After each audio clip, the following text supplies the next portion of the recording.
Baba Mbiyu, Chui. I want to talk to you about the power of social reality. We all have a brain, right? Well, at least we've been told we do. But how does our brain really operate? How does it allow us to think, feel, move, act, and experience the world? Even though we are mostly unaware, our lives actually take place in more than one mode of existence. The reason we're unaware is because our brain allows us to traverse these various layers of reality very seamlessly. We live within multi-dimensions of reality simultaneously, without ever distinguishing one from the other. It's kind of like breathing. We don't really think about it, we just do it. We have a physical reality shaped by the external realm, things we see, hear, touch, smell, and taste. But there's also an internal realm, a mental reality which consists of a made-up world. Social science is commonly called social reality. Social reality is one of the complex ways our brain processes, analyzes, and interprets life. For example, we acquire food and other material goods with something we call money.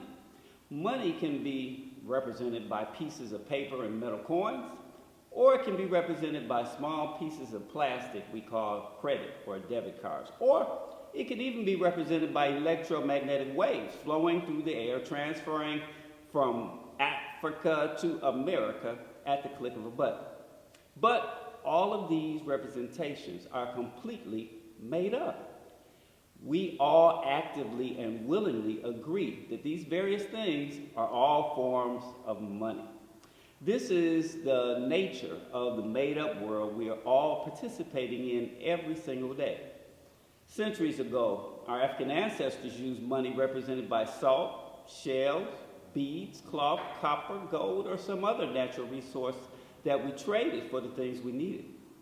So for centuries, human society, our entire lives, have been spent in a world of social reality, which exists only inside our collective human brains. Think about geography. If I leave my home right here in Detroit and drive across the Blue Water Bridge, all of a sudden I'm in Canada. Although nothing in the physical environment, nothing in biology or physics or chemistry determined that social reality. The borders between our cities, states, and countries are not real, but only imagined. We say that when the arc of the Earth's rotation around the sun reaches a certain point, we are in March or May or some other month. These distinctions are all made up. There is no July up in the sky. Months are only socially real. Are you keeping up? The Earth itself is made up of rocks, grass, trees, hills, deserts, and oceans, all a part of a physical reality. So when we talk about social reality, we are simply saying that as a group, we collectively impose new meaning or function on our physical features. Time is another social construct. On the first Sunday in November, when we turn our clocks back in the fall, bringing an end to daylight savings time, nothing in nature has changed. Daylight savings time did not really buy us some time, but it gave us more hours of light in the evenings. Think about what happens in our brains when we dream. Key emotional and memory-related structures of the brain are reactivated while we sleep. In our dream state, colors are more vibrant, emotions are intense. People can show up who may either be living or dead, all while our brain is free of a key stress chemical which allows us to process even the most upsetting memories in a safer, calmer environment we call dreams. While these dreams seem real, they are merely hallucinations which may or may not have any direct connection to our physical reality. Just like with social reality, dreams are yet another part of our imagined or made-up reality. Now I want you to go back to the beginning of these United States of America. The social reality, the story that was created, handed down by the founding fathers, went something like this. We were just sailing along, trying to find a new route to India, China, Japan, and the Spice Islands. to bring back rich cargoes of silk and spices to our Lord and King Ferdinand II, the Catholic monarch of Spain. When lo and behold, Chris Columbus discovered a brand new world. Yeah, sure. There were 500 nations of Native Americans already living here, but for the sake of social reality, we'll say we discovered America and all these Aboriginal folks already living here. In short order, we were able to subdue the natives by displacement, disease, destroying their buffalo, and killing them through slavery, rape, and war, allowing a few remnants to survive to help us build a new nation under God, indivisible, with liberty and justice for all. Well, we really don't mean all, just all of us, the poorest of the poor rejects from Spain, England, France, and the Dutch Republic. The early years didn't do exactly what we had planned, as the natives were easily able to escape our clutches because they were more familiar with the land. Many chose death rather than to convert to our Catholic faith. And so we had no choice but to turn elsewhere for help in building this new world, dedicated to the proposition that all men are created equal. Well, not equal, just equal as it applies to other men of European descent. So to save our new nation, we decided to set up a triangular trade system using the ingenious minds and strong, sturdy backs of Africans, whom we found for the sake of social reality living primitive, backward, and unchristian lives in the jungles, waiting desperately for our white missionaries to come and save them. Well, a few hundred turned into a few thousand, turned into tens of thousands, turned into hundreds of thousands between 1525 and 1866 who were enslaved in the New World. Well, not the new world, but the new reality of chattel slavery as a 24/7, 365 days of the year lifetime of his heroic, historic, and unthinkable rule in work, punishment, pain, sweat, blood, heartache, tears, and death. Yeah, those tenacious, warm-hearted, spiritual, and resilient Africans really built this country with their bare black hands from the ground up. God knows without them, there would be no American democracy, no American wealth, no American culture, no American anything, if you tell the truth. But I digress.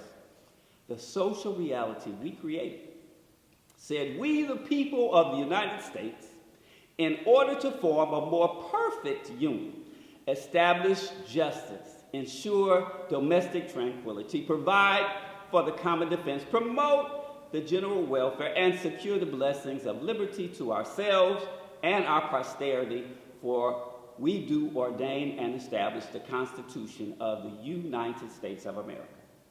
You see, there was no trickery involved. We agreed from the onset in the idea of a democracy of the people, by the people, for the people, to include those of us who shared similar Euro ancestry, so as not to confuse future generations about whom our social reality was created to support, protect, and serve.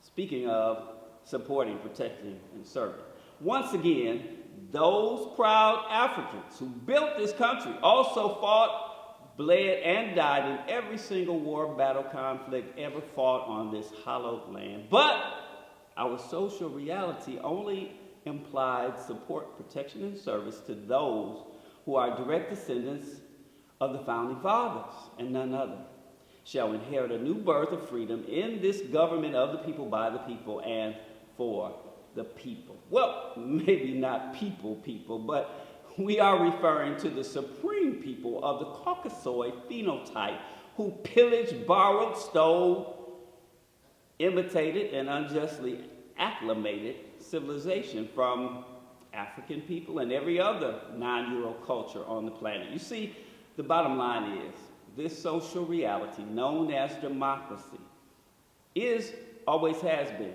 an experiment created to serve the needs and interests of a specific set of people. The dominant power group, which initially claimed to have rediscovered this brand new world. The true power of social reality is not in its moral foundation, its factual or evidence-based knowledge, nor any right set of core values. Its power rests solely upon one thing: the strategic use of propaganda to support and reinforce said reality. For example, say a presidential candidate claims the election was stolen, then proceeds to mobilize a gang of domestic terrorists falsely claiming to be patriots to overtake the U.S. Capitol and overthrow the election results and force a coup. But it doesn't stop there. Then voting districts are redrawn. New restrictive voter laws put into place to suppress the popular vote at the local, state, and federal level. Then the narrative begins to declare that up is down, right is wrong, and the lie is dressed up in the clothes of the truth. But it doesn't stop there.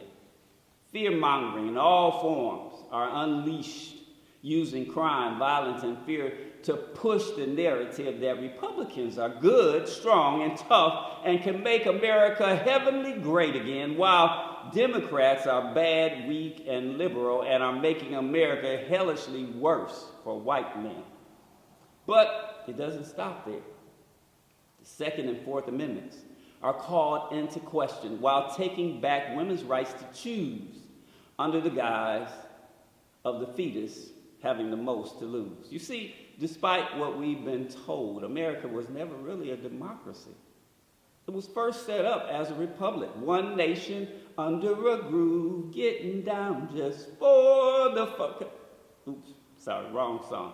Oh, say, can you see? You see, after 400 plus years, the demographics in America have dramatically changed. It appears, therefore, to our great disappointment, that this democratic agreement no longer serves us. So it must be abandoned with all deliberate speed.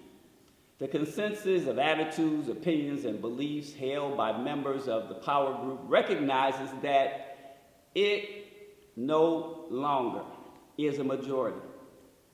And so a new social reality must be created heretofore. The bottom line is that everything we humans create, including ourselves, has an expiration date, and democracy has seen its final days, for God's sake. So to create this new social reality, all we have to do is what we did before: agree that American democracy is dead and arm ourselves to destroy anyone who challenges our idea of creating a new normal. Creating social reality is just that simple. Just agree to a new view of the world around us and allow that new view to influence our choices and decisions moving forward. The social construction of reality theory says it best. Our reality is not a set of objective arrangements outside ourselves, but rather a constructed reality through our interactions with others. So my question to you is, if white America has all but abandoned democracy, where does that leave those of us who have for the past 400 years longed to be one day included in this so-called American dream? Langston Hughes said it best in his poem, Harlem. What happens to a dream deferred? Does it dry up like a raisin in the sun, or fester like a sore and then run? Or does it stink like rotten meat, or crust and sugar over like a syrupy sweet? Maybe it just sags like a heavy load, or does it explode?